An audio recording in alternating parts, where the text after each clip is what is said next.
Hello friends, Tom Downey here for Chat Sports. The NFL regular season is almost here and the college football season is already underway. So if you've thought about betting on football, now is the time. I'm going to take you through some key tips if this is your first time betting on football or if you just need a little bit of a refresh. Some main things we're going to talk about today. First off, what is a point spread? What's a money line? And what's the over-under you often see?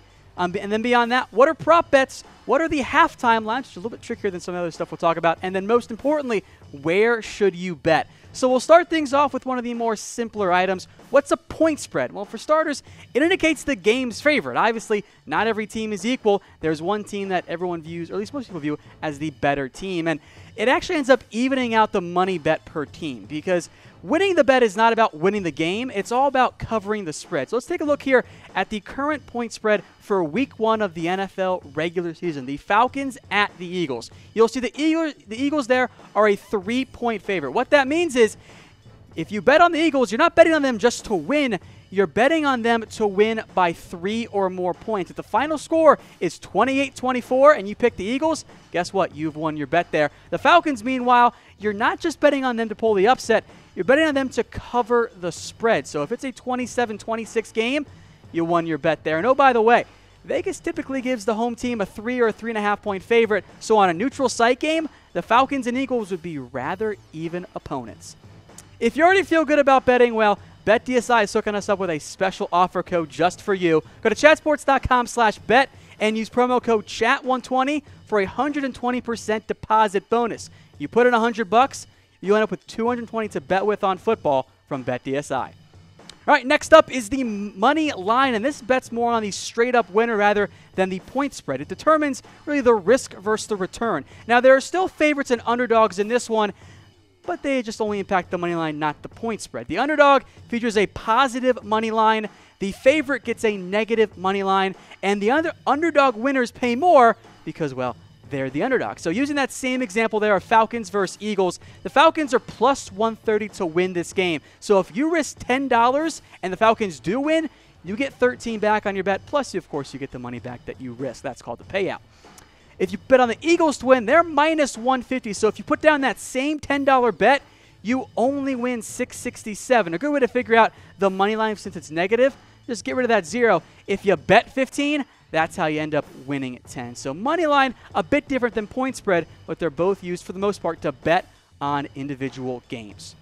All right, next up is the over-under. And while this isn't always the case, it usually refers to total points scored. And money line, once again, is used for payout. Now, the money line can move up and down, kind of like what you saw with the Eagles-Falcons one. They were a little bit different. Now, most over-unders end in 0.5 to avoid a push. Vegas tends to not want to have an over-under be 44 points, and then for the final score to go ahead and be 24-20.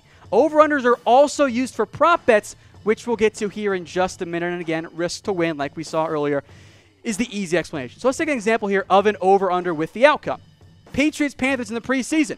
The combined over-under was 44.5. The total combined points, and that one did not reach that total. It ended up being only 39. So if you bet the under, congratulations, you won on that game. If you bet the over, you came up just short. So again, over-under is for the total points scored, but that's not the only use it has. It also is typically used for prop bets. And prop bets are one of my favorite things out there because they can be used for almost anything. For example, which team scores first? You can bet on that. How many yards for a player in this game or this season? You can bet on that. It's often non-score-oriented bets, and these can be season-long bets you place now or just single-game bets. And once again, prop bets do use money line. So let's take a look here at an example of an in-game prop bet. Which team will score first, the Falcons or the Eagles? Now, be a little bit careful with prop bets. You see the same odds there. They're kind of juiced to favor the bookies there, so just be a little bit concerned with prop bets. They're fun, but they can go either way.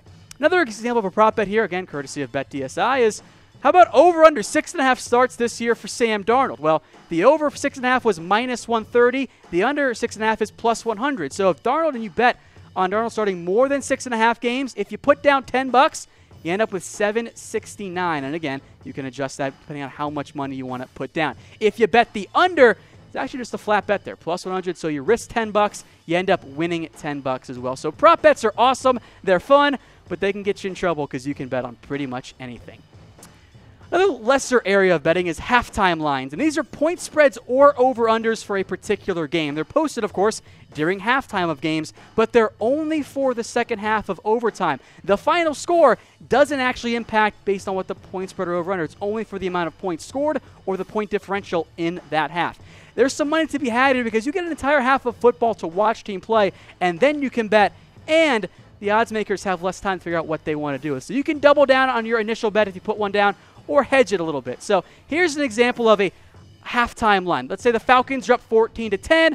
Of course, the total points scored in the first half was 24, so we'll put the over-under at 23.5. If the two teams combined for 24 or more points and you pick the over, congrats, you win. If they don't, well, you end up losing that bet. And we'll adjust the favorite here. So when you see favorite -1, that means the Eagles need to score more or one more point than the Falcons do. If they do, you win. If they don't, you lose. So it's not about the end result. As long as the Eagles outscore Atlanta in the second half in this example, and you pick the Eagles to cover, you got that one there. So again, it's the second half scores and results, not the end result, that determines halftime lines.